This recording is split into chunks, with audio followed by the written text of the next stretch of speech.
चला नमस्कार मित्रांनो, जीनियस सायन्समध्ये आपलं मनापासून खूप खूप स्वागत आहे. जीनियस सायन्स लातूर पॅटर्न म्हणायला हरकत नाही. तर अशा स्वरूपामध्ये आज आपण आजच्या पिरियडला सुरुवात करत आहोत. Now we are going to start to discussion about the periodic trends in periodic table, means about the metallic and non-metallic character of elements in periodic table. Means that is the main explanation about the periodic trends in last period. यानी कि हम last period बोले तो हम last video में हमने explain किया है what is nuclear charge and nuclear force.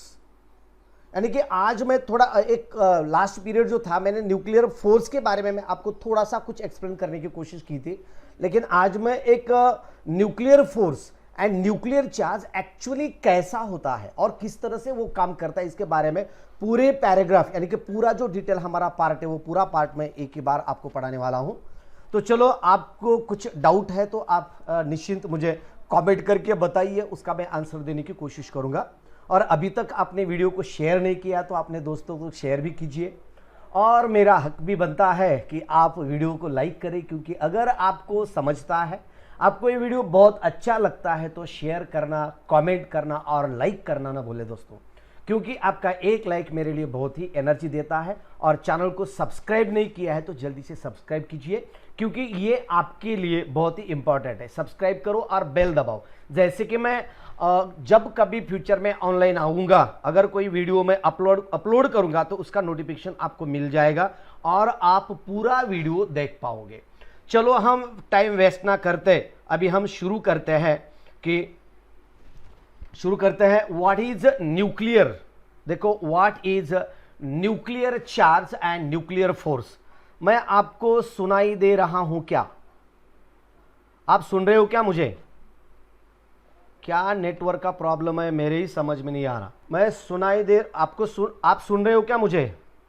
Okay, चलो सुन रहे हो. ओके, चलो, ये नेटवर्क का कुछ तो प्रॉब्लम चालू है. अब what is nuclear charge. Nuclear charge बोले तो क्या और न्यूक्लियर फोर्स बोले क्या? Okay, and explain its effect on metallic and non metallic character. Metallic and non metallic character है क्या, किस तरह से रहता है, इसके बारे में हम यहाँ अभी पढ़ने वाले हैं. ओके, चलो, तो क्वेश्चन फिर से एक बार दिया है, तो चलो एक सेंटेंस करके हम पूरा ये जो मेटालिक कैरेक्टर है, मेटालिक और नॉन मेटालिक कैरेक्टर किस तरह से है, हम एक सेंटेंस लेके हम इसे थोड़ा सा लर्न करते हैं.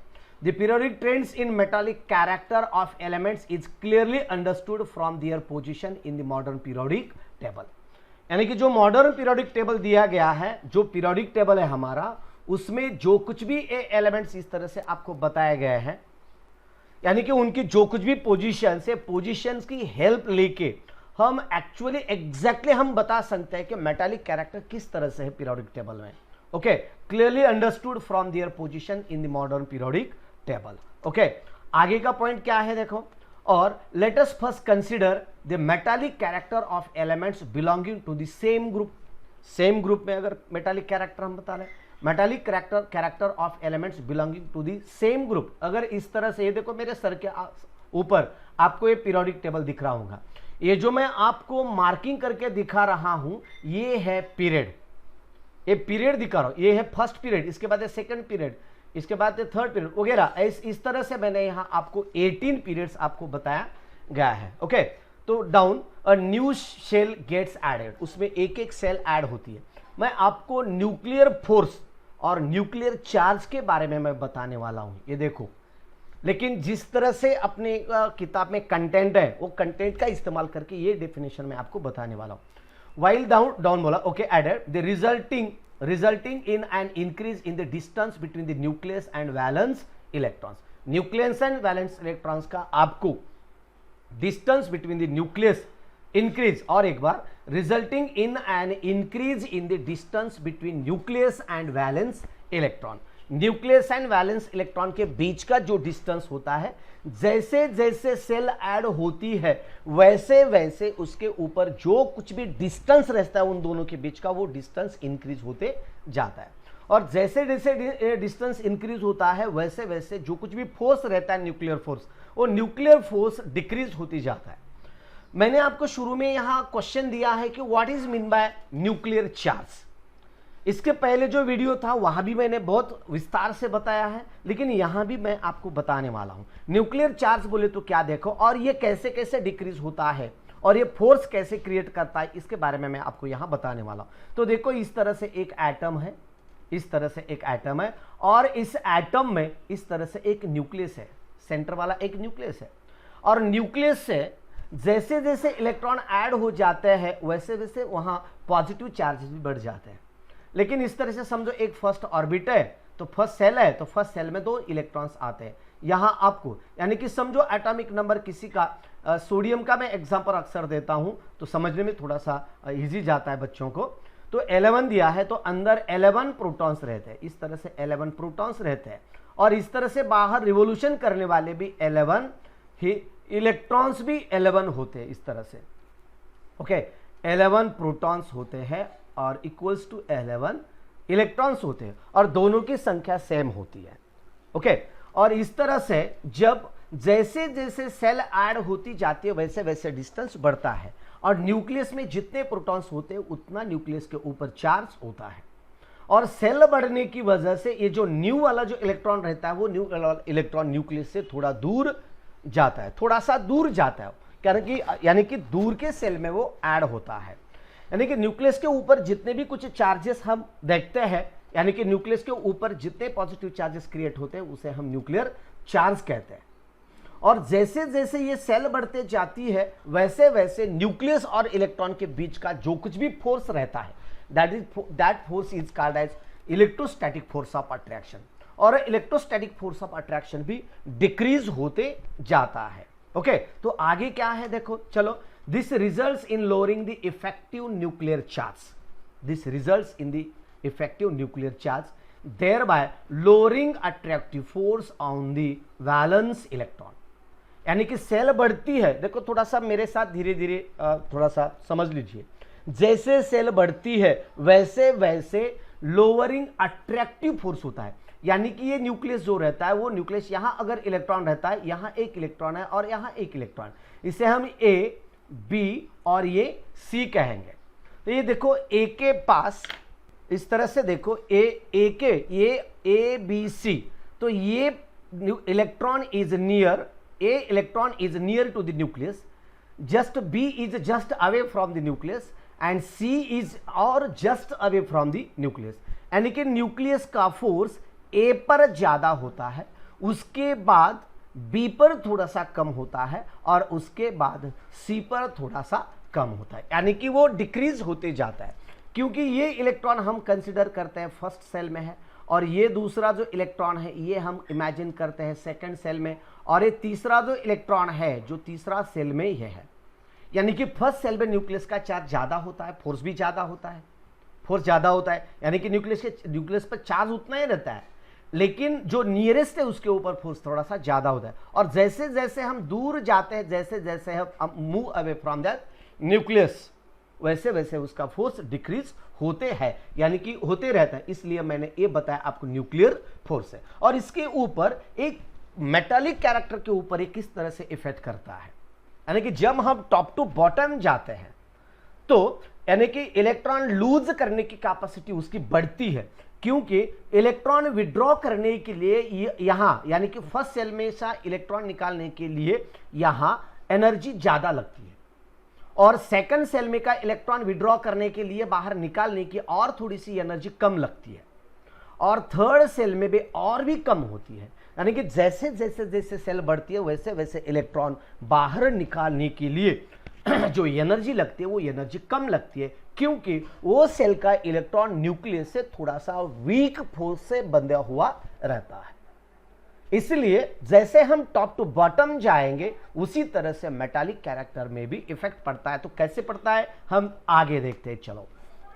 As a result this tendency of the atom to lose electron increases, यानी कि जैसे जैसे न्यूक्लियस से दूर जाता है फोर्स डिक्रीज होता है, फोर्स डिक्रीज होता है यानी कि लूज इलेक्ट्रॉन्स इंक्रीजेस, यानी कि इलेक्ट्रॉन लूज करने की उसकी जो टेंडेंसी रहती है वो टेंडेंसी थोड़ी सी इंक्रीज होती है। Also the penultimate cell becomes outer most cell, penultimate cell किसे कहते हैं? ये देखो इस तरह से, एक पेनल्टीमेंट सेल बोले तो ये न्यूक्लियस के पास की सेल, ये न्यूक्लियस है, न्यूक्लियस के पास की ए सेल है।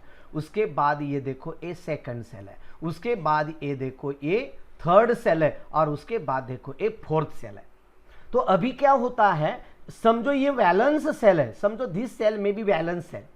अगर ये वैलेंस सेल है तो क्या होता है, इसका इलेक्ट्रॉन लूज करने के बाद ये जो पेनल्टी बोलो तो बाहर से सेकंड वाली सेल, बाहर से सेकंड वाली देखो, okay, also the penultimate cell becomes outer most shell, यानी कि इलेक्ट्रॉन लूज करने के बाद, देने के बाद ये सेल तो नष्ट होती है, और वो ये जो सेकंड वाली सेल रहती है बाहर से सेकंड वाली जो सेल रहती है, ये आउटर मोस्ट सेल बन जाती है, क्योंकि इलेक्ट्रॉन लूज करने के बाद वहां कोई आउटर मोस्ट सेल दूसरी नहीं रहती। ओके, इसी तरह से आगे क्या है देखो, outer most shell on losing the valence electrons. Okay, तो आगे क्या है देखो, आगे क्या है, as a result of this tendency, okay, fifth point, the penultimate shell is a complete octet. और पेनल्टीमेट सेल कैसी रहती है, अंदर की जो सेल रहती है, जो वैलेंस सेल के अंदर की सेल, वो ऑक्टेट रूल कंप्लीट करने वाली रहती है, क्योंकि वहां जितने भी कुछ आपको इलेक्ट्रॉन चाहिए थे, जितने भी कुछ इलेक्ट्रॉन चाहिए थे उस कक्षा में, उस सेल में, वो इलेक्ट्रॉन की संख्या कांस्टेंट, यानी कि 8 इलेक्ट्रॉन्स वहां रहते हैं, यानी कि उसका ऑक्टेट कंप्लीट हुआ रहता है। Therefore the resulting cation has a special stability. और इलेक्ट्रॉन लूज करने के बाद जो कैटायन, जो एटम रहता है, वो एटम कैटायन में कन्वर्ट होता है, और कैटायन में कन्वर्ट होने की वजह से वो थोड़ा सा कैसा रहता है, स्टेबिलिटी रहती है उसमें। और due to this the tendency of the atom to lose electron increases further, और भी उसकी इलेक्ट्रॉन लूज करने की टेंडेंसी इंक्रीज होती है। और आगे क्या देखो, the metallic character of an atom is its tendency to lose electrons. और क्या कहा है, metallic character of an atom, मैंने ये शुरू में ही आपको बता दिया है, यानी कि जो कुछ भी इलेक्ट्रॉन, जो कुछ भी एटम इलेक्ट्रॉन लूज करता है वो मेटल रहता है, यानी कि ज्यादातर मेटल में इलेक्ट्रॉन लूज करने की टेंडेंसी रहती है, और लूज करने के बाद ही वो कैटायन तैयार कर सकते हैं।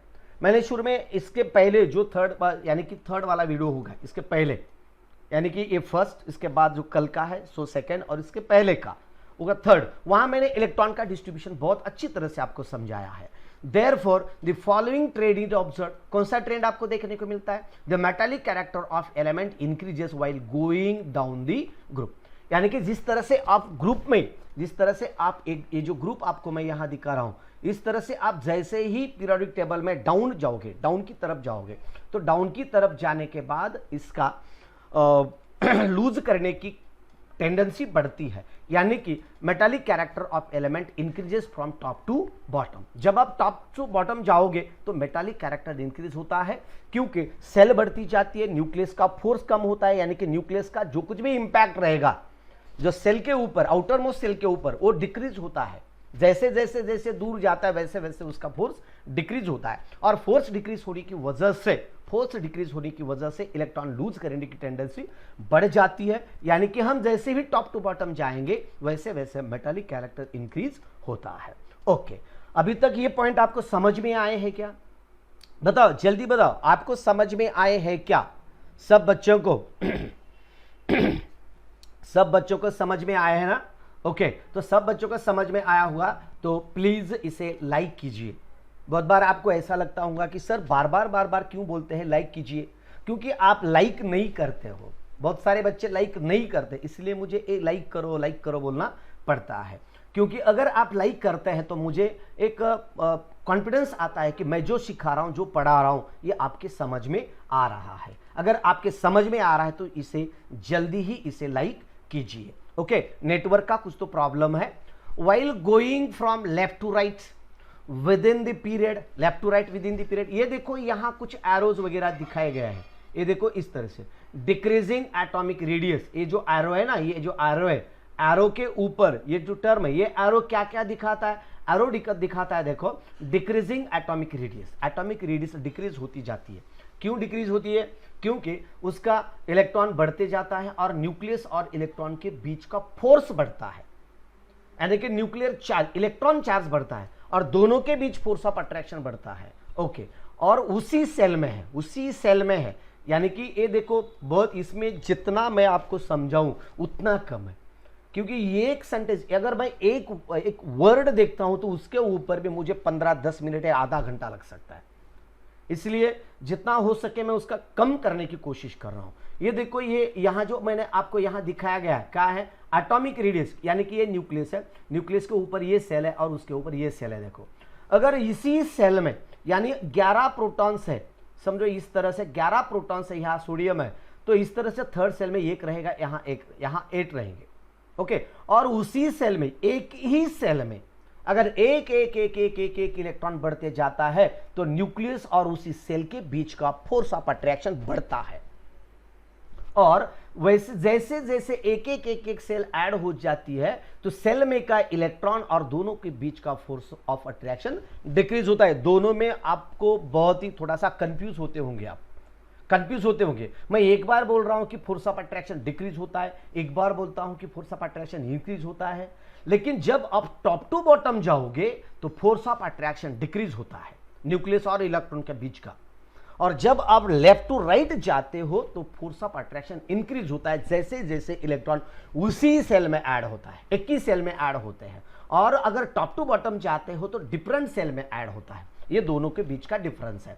Okay, increase in electronic, increasing electronegativity and non metallic character. Electronegativity increase होती है और नॉन मेटालिक कैरेक्टर भी इंक्रीज होता है, क्योंकि राइट साइड में नॉन मेटालिक मटेरियल है और लेफ्ट साइड में मेटालिक मटेरियल है। Decreasing electronegativity and metallic character, decreasing electronegativity and metallic character, यानी कि इसी एरो से डिक्रीजिंग इलेक्ट्रोपॉजिटिविटी डिक्रीज होती है। इलेक्ट्रोपॉजिटिविटी डिक्रीज होती है बोले तो इलेक्ट्रॉन लूज करने की टेंडेंसी उनकी कम होती है, इलेक्ट्रॉन गेन करने की टेंडेंसी बढ़ती है। जैसे जैसे हम ये पीरियोडिक टेबल में लेफ्ट से राइट जाएंगे, लेफ्ट से राइट जाएंगे तो इलेक्ट्रॉन लूज करने की टेंडेंसी कम होती है और इलेक्ट्रॉन गेन करने की टेंडेंसी बढ़ती है। और इलेक्ट्रॉन कौन गेन करते हैं, तो non metallic elements electron gain करते हैं। और इलेक्ट्रॉन गेन करने के बाद उनके सर के ऊपर नेगेटिव चार्ज आता है। वो कितने इलेक्ट्रॉन लेता है उसके ऊपर उसकी इलेक्ट्रोनेगेटिविटी डिपेंड करती है। अगर वो एक इलेक्ट्रॉन लेता है तो एक नेगेटिविटी इलेक्ट्रॉन रहता है, एक नेगेटिव चार्ज। अगर 2 इलेक्ट्रॉन लेता है तो 2 दिखाई देते, 3 लेता है तो 3 दिखाई देते हैं।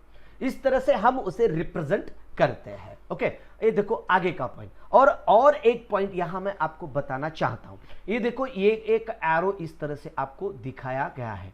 ओके, और एक मैं आप सब बच्चों को एक रिक्वेस्ट करता हूं, मेरे प्यारे भाइयों, मेरे प्यारे दोस्तों, मेरे प्यारे स्टूडेंट, मेरे प्यारे बच्चों, मैं सबको एक रिक्वेस्ट करता हूं कि आप जिस डिस्ट्रिक्ट से है, जहां जो जिले से आप ये वीडियो देख रहे हैं, वो जिला और आपकी तहसील यहां टाइप कीजिए, क्योंकि मुझे पता चले कि आप कहां कहां से वीडियो देख रहे हैं। आप अगर यूपी से देख रहे हो तो आपका यूपी है तो यूपी, आपका डिस्ट्रिक्ट जो कुछ भी है डिस्ट्रिक्ट का नाम और उसके बाद आपके तहसील का नाम लिख दो, यानी कि मुझे पता चलना चाहिए कि मैं कहां तक पहुंचा हूं। यानी कि ये वीडियो अपना कौन से बच्चे कहां से वीडियो देख रहे हैं ये मुझे पता चले, इसलिए मैं आपको ये रिक्वेस्ट कर रहा हूं। आपका स्टेट, उसके बाद डिस्ट्रिक्ट और उसके बाद आपका तहसील का नाम, ये लिख दीजिए, थोड़ा सा मेरे लिए लिख दीजिए। अगर आप महाराष्ट्र के हैं तो MH लिखिए, MH। ओके, चलो आगे का हम देखते हैं क्या है। ये देखो थर्ड पॉइंट, मुझे एक दूसरा एक एरो के बारे में मुझे आपको बताना है। तो यहां क्या है, देखो ये देखो यहां क्या बताया गया है, increasing the atomic radius, increasing the atomic radius, यानी कि जैसे जैसे हम टॉप टू बॉटम आते हैं तो उसकी एटॉमिक रेडियस क्या होती है, इंक्रीज होती है। और decreasing electronegativity and non metallic character, non metallic character decrease होते जाता है टॉप टू बॉटम। अगर आप इस तरह से जाओगे तो नॉन मेटालिक कैरेक्टर और इलेक्ट्रोनेगेटिविटी डिक्रीज होती है, और उसी तरह से increasing electropositivity and metallic character increase होता है। यानी कि इलेक्ट्रोपॉजिटिविटी इंक्रीज होती है और साइमल्टेनियसली मेटालिक कैरेक्टर भी इंक्रीज होते जाता है टॉप टू बॉटम। ओके, और आगे क्या है, देखो ये देखो 8th पॉइंट मैं आपको यहां बता रहा हूं। तो क्या है, while going from left to right within a period the outer most shell is remain same, ये देखो, और while going from left to right आप जा रहे हो तो left to right within a period, एक ही पीरियड में अगर आप जा रहे हो तो क्या है, सेल वही रहती है। ये पहले मैंने बता दिया, एक सेंटेंस में कम से कम 4-4, 5-5 बार बोल रहा हूं, पहले बता दिया। अब if you move from left to right तो सेल वही रहती, उसी सेल में नेक्स्ट इलेक्ट्रॉन ऐड होता है। अगर टॉप टू बॉटम जाते हो तो नेक्स्ट सेल में नेक्स्ट इलेक्ट्रॉन आता है। लेकिन पीरियड में अगर आप मूव कर रहे हो तो पीरियड में जा रहे हो तो वहां का इलेक्ट्रॉन सेल वही रहती है और उसी ही सेल में नेक्स्ट इलेक्ट्रॉन ऐड होते जाते हैं। Okay, remains the same. Okay, however the positive charge on the nucleus goes on increasing, positive charge increase होते जाता है, while the atomic radius goes on increasing, atomic radius decrease होती है। क्यों होती है ये डिक्रीज? क्योंकि पॉजिटिव चार्ज का न्यूक्लियस का पॉजिटिव चार्ज और बाहर जो इलेक्ट्रॉन आ रहे हैं उनके बीच का नेगेटिव चार्ज, ये दोनों के बीच फोर्स ऑफ अट्रैक्शन होता है उसी कक्षा में होने की वजह से, उसी सेल में होने की वजह से।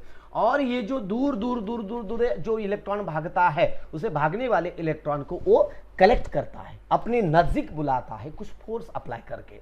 ओके, इसलिए उनकी जो रेडियस रहती है वो रेडियस क्या होती है, डिक्रीज होती है उसी ही पीरियड में। उसी ही पीरियड में अगर ग्रुप में टॉप टू बॉटम जा रहे हो तो इंक्रीज होती है, लेकिन लेफ्ट टू राइट जा रहे हो तो डिक्रीज होती है। Decreasing, okay, the atomic radius goes on decreasing and thus the effective nuclear charge goes on increasing। Effective nuclear charge उनका क्या होता है, इंक्रीज होता है, क्योंकि वो न्यूक्लियस के नजदीक आते हैं इलेक्ट्रॉन और न्यूक्लियर चार्ज उनका बढ़ते जाता है। ओके, आगे क्या है देखो बच्चों, as a result of this the tendency of atom lose valence electron decreases within a period from left to right। और एक बार, as a result of this tendency of atom lose valence electron decreases within the period from left to right। Left to right आप जाओगे तो electron lose करने की उनकी tendency कम होती है, क्योंकि वो इलेक्ट्रॉन न्यूक्लियस के पास आते हैं, उसी सेल रहने की वजह से न्यूक्लियस के पास आने के वास्ते उसका फोर्स ऑफ अट्रैक्शन बढ़ता है और फोर्स ऑफ अट्रैक्शन बढ़ने के वास्ते वहां का इलेक्ट्रॉन हम बाहर निकाल नहीं सकते, वहां फोर्स कम पड़ता है। ओके, यानी कि स्ट्रांग फोर्स होता है और बाहर इलेक्ट्रॉन निकालने के लिए थोड़ी सी एनर्जी ज्यादा लगती है। ओके, इसके बाद नेक्स्ट लाइन क्या है तो देखो, the two factors namely the increasing nuclear charge and decreasing atomic radius. Increasing nuclear charge increase हो रहा है एंड डिक्रीजिंग एटॉमिक रेडियस उसकी डिक्रीज हो रही है as we go from left to right. इस तरह से लेफ्ट से राइट हम अगर जा रहे हैं तो left to right within the period are responsible for increasing effective nuclear charge। उसका न्यूक्लियर चार्ज इंक्रीज हो रहा है। ओके, आगे का क्या पॉइंट है देखो, और एक बार मैं इसका पॉइंट बताता हूं। therefore the valence electrons are held with greater and greater attractive force। और जो वैलेंस इलेक्ट्रॉन रहता है वो greater and greater force of attraction लगा के उसे वो बाइंड करता है न्यूक्लियस की तरफ, वो कंपैक्टली बाइंड करके रख देता है, बांध के रख देता है, वो इजीली वो नहीं छोड़ता इलेक्ट्रॉन को। Okay, force this is called electronegativity of an atom. और उसी एटम की हम क्या कहते हैं, इलेक्ट्रोनेगेटिविटी कहते हैं। ओके, आणि मग त्यानंतर दुसरा, आता बरेच जण मला विचारत आहेत की सर तुम्ही कुठून आहेत, तर I am from Latur pattern, I am from Latur, genius science Latur pattern. लातूरमध्ये कशा पद्धतीचं नीट जीचं प्रिपरेशन केलं जातं, कशा पद्धतीने शिकवलं जातं, त्याच पद्धतीने मी तुम्हाला शिकवण्याचा प्रयत्न करत आहे।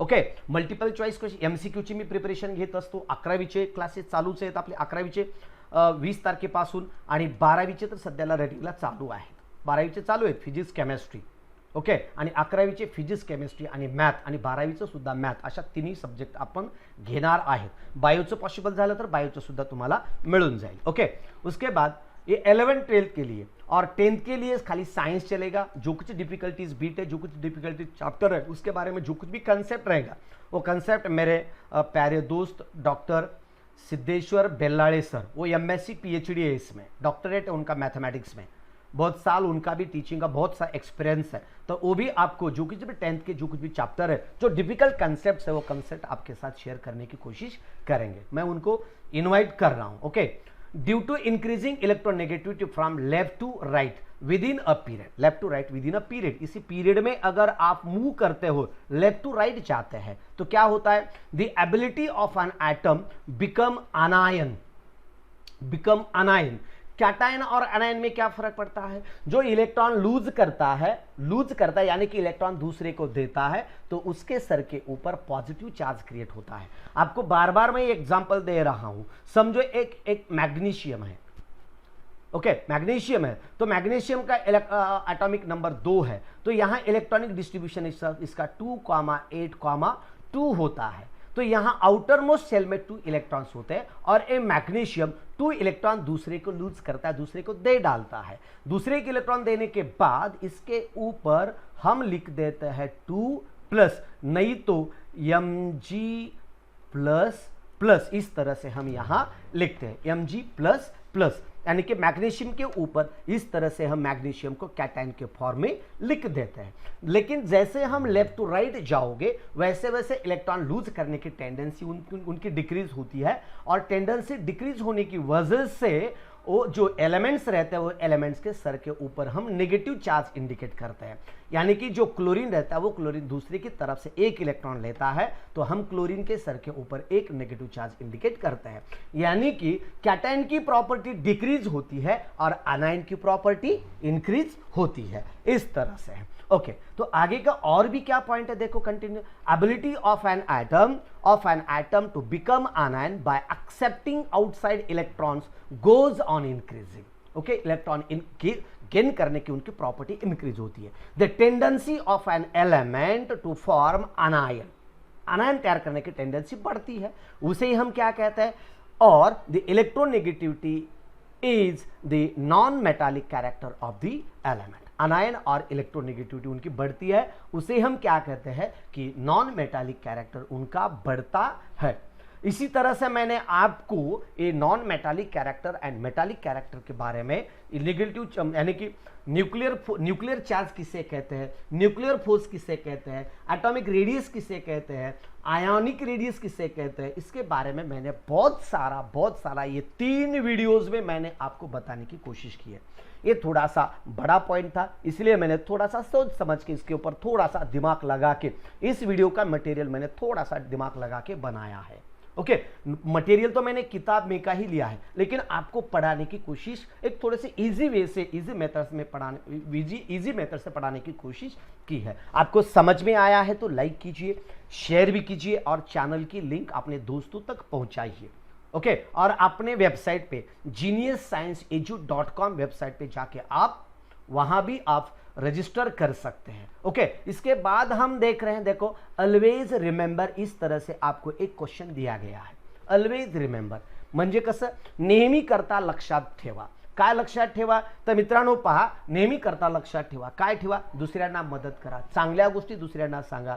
आणि माझी रिक्वेस्ट आहे सगळ्यांना की कमीत कमी 5 विद्यार्थ्यांना चॅनलची लिंक पाठवा, कमीत कमी 5 विद्यार्थ्यांना, जेणेकरून की ते विद्यार्थी सुद्धा आपल्याबरोबर शिकू शकतील, त्यांचं सुद्धा भलं होईल, तुम्हाला त्यांचं पुण्य लागेल, तुम्हाला त्यांचा आशीर्वाद लागेल। मला आशीर्वादाची अपेक्षा नाही, तुम्ही मोठी झालात, तुम्ही चांगल्या प्रकारचे शिकलात, तुम्ही डॉक्टर, इंजिनियर, कलेक्टर झालात, आणि तेव्हा जर तुमच्या लक्षात आलं की लॉकडाऊनच्या टायमिंगमध्ये जीनियस सायन्सवर सिरसाट संजीव शिवदास म्हणजे 3S GS/3S यांनी आम्हाला सायन्स खूप चांगल्या प्रकारचं शिकवलं, त्यांचा खूप फायदा झाला आम्हाला। एवढं जरी तुम्ही म्हटलं तरी मला अब्जावधी रुपये मिळाल्या इतकं समाधान आहे मित्रांनो, इतकं समाधान आहे। ओके, तर चला आपण पुढे पाहूया। ओके, काय आहे पहा, then while going from downward direction, अगर हम डाउनवर्ड डायरेक्शन जा रहे हैं, एक एक क्वेश्चन हम पढ़ रहे हैं, देखो एक किताब का मैंने स्क्रीनशॉट लिया है।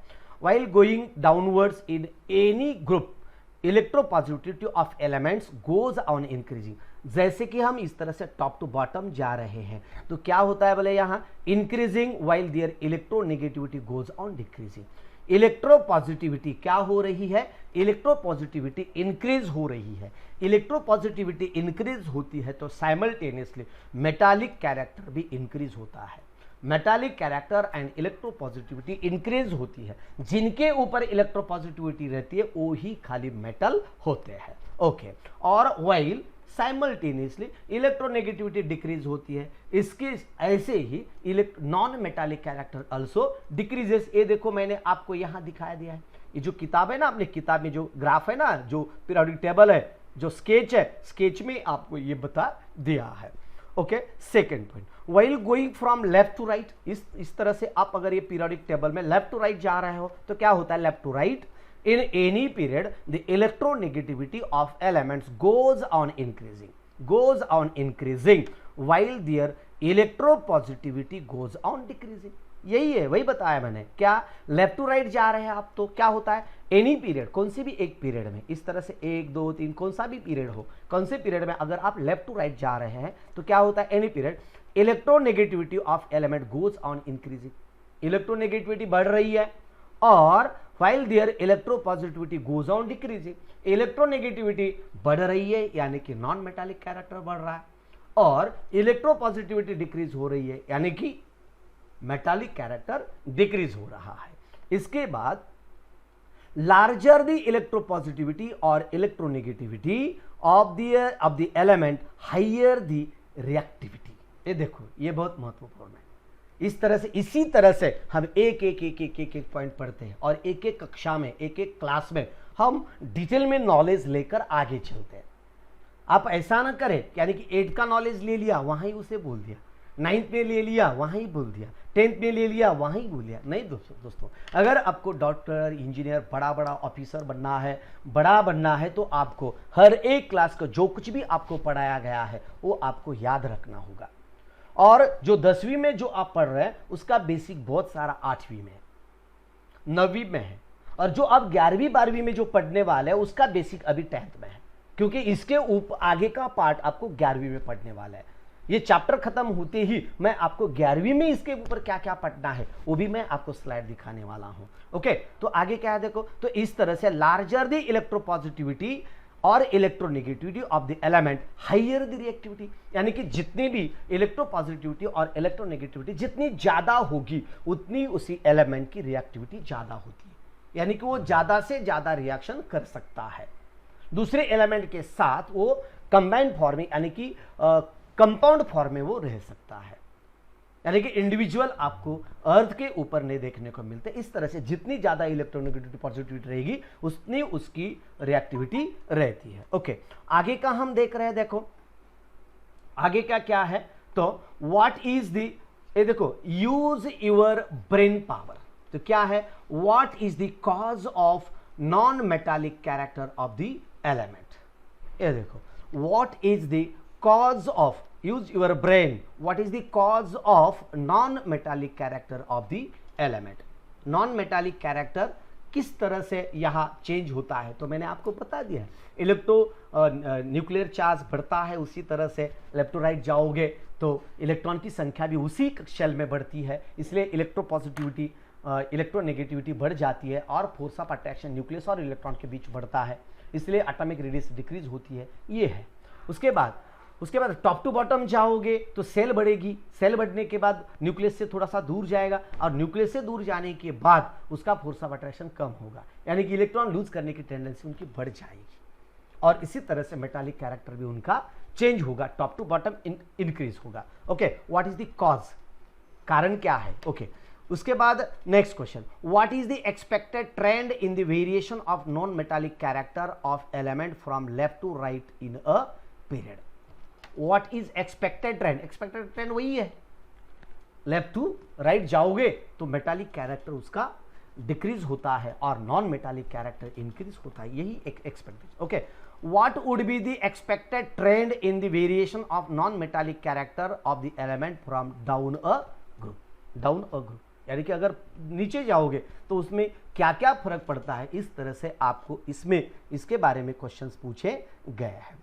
ओके, इसके बाद हम लास्ट वाला जो बीट है इस चैप्टर का वो हम देखने वाले हैं, तो क्या है, ग्रेडेशन इन हैलोजन फैमिली। ग्रेडेशन इन हैलोजन फैमिली, हैलोजन फैमिली में ग्रेडेशन कैसा है, तो देखो, the group 17 contains the members of the halogen family. Group कौन सा, the group 17 contains the members of the halogen family. जो 17 नंबर का जो ग्रुप है, ये देखो इस तरह से जो 17 नंबर का जो ग्रुप है उसमें क्या है, हैलोजन फैमिली रहती है, ठीक है, हैलोजन फैमिली रहती है। Okay, all of them have general formula X2, सबका जो शुरू में जो टॉप में आपको हीलियम और जो नोबेल गैस है, उसके बाद जो आपके जितने भी है, समझो फ्लोरीन है तो F2 है, क्लोरीन है तो Cl2 है, ब्रोमीन है तो Br2 है। इसी तरह से जो कुछ भी हैलोजन फैमिली जितने भी आप एलिमेंट देखते हैं उनका जो जनरल फार्मूला है तो इस तरह से रहता है। इसके आगे यानी कि 11th में आप इसके आगे का पार्ट पढ़ने वाला हो थोड़ा सा डिटेल में।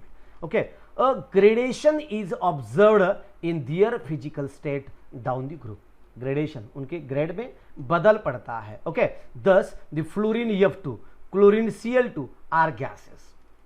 कैसे कैसे है, fluorine F2 and chlorine Cl2 are gases, bromine Br2 is a liquid. ये क्या है, ये नॉन मेटल है फिर भी ये लिक्विड में है। Okay, while the iodine I2 is a solid. यानी कि उनका इस तरह से, यानी कि 17 पीरियड में अगर आप टॉप टू बॉटम जाते हो तो उसके जो कुछ भी स्टेट्स है यानी कि फिजिकल स्टेट जो कुछ भी उनका है वो फिजिकल स्टेट उनका बदलता है। कहां बदलता है, ग्रुप नंबर 17 में। तो इस तरह से मैंने आपको पीरियोडिक टेबल के बारे में एक अच्छी तरह से इंफॉर्मेशन देने की कोशिश की है। तो दोस्तों ये वीडियो आपको अच्छी लगी है तो लाइक भी कीजिए, कमेंट कीजिए और अपने दोस्तों तक इसके लिंक शेयर कीजिए। ओके, दोस्तों तक लिंक शेयर कीजिए और ज़्यादा से ज़्यादा शेयर कीजिए, ज़्यादा से ज़्यादा चैनल के बारे में बच्चों को बता दीजिए। ओके, कुछ प्रॉब्लम है तो कमेंट भी कर सकते हैं। तो इस तरह से मैंने आपको metallic and non metallic character के बारे में बता दिया और उसमें से भी nuclear charge and nuclear force के बारे में भी मैंने थोड़ा सा एक स्पेशली बता दिया। यानी कि किताब में ये क्वेश्चन नहीं है, फिर भी अगर इसके ऊपर न्यूक्लियर फोर्स के ऊपर अगर आपको क्वेश्चन पूछा गया तो किस तरह से न्यूक्लियर फोर्स इंक्रीज होता है, किस तरह से डिक्रीज होता है, ये भी आप अच्छी तरह से बता सकते हैं। तो दोस्तों चलो, ये वीडियो आपको कैसा लगा कमेंट करके बताइए। थोड़ा सा हम अभी रिवीजन लेते हैं कि क्या क्या हमने पढ़ा है, किस तरह से पढ़ा है। ओके, थोड़ा सा रिवीजन लेते हैं। देखो इस तरह से मैंने कुछ पॉइंट्स बनाए हैं जो कुछ भी हमें किताब में दिया गया है उसके ऊपर। तो इस तरह से मराठी मीडियम के बच्चे और इंग्लिश मीडियम के बच्चे दोनों को भी हेल्पफुल होगा, इस तरह से मैं पढ़ाने की कोशिश कर रहा हूँ। ओके, तो देखो डिक्रीजिंग एटॉमिक रेडियस है, डिक्रीजिंग एटॉमिक रेडियस यानी कि जैसे हम लेफ्ट टू राइट जाते हैं तो एटॉमिक रेडियस क्या होती है, डिक्रीज होती है। Increasing electronegativity and non metallic character increase होता है, decreasing the electronegative and metallic character decrease होता है। इस तरह से ए बी क्या क्या होता है यहाँ, तो देखिए इंक्रीजिंग द एटॉमिक रेडियस यानी कि एटॉमिक रेडियस यहाँ इंक्रीज होती है। इसके बाद हम देखते हैं ये जो सेकंड वाला है, decreasing the electronegativity and non metallic character decrease होता है, टॉप टू बॉटम जाते हैं तो। Okay, and increasing the electronegativity and metallic character. दोस्तों क्या करो, ये जो पीरियोडिक टेबल है, ये जो ट्रेंड यहाँ आपको दिखाया गया है, ये जो ट्रेंड है, ये ट्रेंड आप क्या करो, एक छोटे से एक पेज पे लिख लो, ड्रॉ करो, इसे खाली फ्रेम निकालो, खाली फ्रेम, पीरियोडिक टेबल का खाली सा फ्रेम निकालो और वहां एरो दिखा के ये पूरे टर्म्स ऑफ एक थोड़ा सा एक कार्डशीट रहता है उसके ऊपर लिखो और जहां आप स्टडी करते बैठते हैं, स्टडी का जो आपका टेबल रहता है वो टेबल के सामने इसे चिपका दीजिए और खाली दिन में एक बार इसके ऊपर नजर डालिए। आप नजर डालेंगे, इसके देखेंगे, इसको खाली देखेंगे तो आपको ये पार्ट हो जाएगा, यानी कि आपको स्पेशली याद करने की जरूरत नहीं पड़ेगी। ओके, तो दोस्तों और क्या आगे बताया मैंने, तो इस तरह से यही बता दिया है पूरा। ओके, जो कुछ डाउट है तो कमेंट करके मुझे बता सकते हैं। ये वीडियो आपको कैसा लगा कमेंट करके भी बताइए और वीडियो को लाइक भी कीजिए, शेयर भी कीजिए और अपने दोस्तों तक इसे पहुंचाइए। ओके दोस्तों, तो मैं हूं लातूर सिटी से, लातूर महाराष्ट्र से, जहां की एजुकेशनल हब कहा जाता है। एक लातूर पैटर्न है हमारा और उसी पैटर्न के जरिए मैं आपको पढ़ाने की कोशिश कर रहा हूं। तो इस वीडियो के लिए अभी हम यहाँ ठहरते हैं, जल्दी मिलते हैं नेक्स्ट वीडियो में। तब तक जय हिंद, जय भारत दोस्तों, बाय बाय।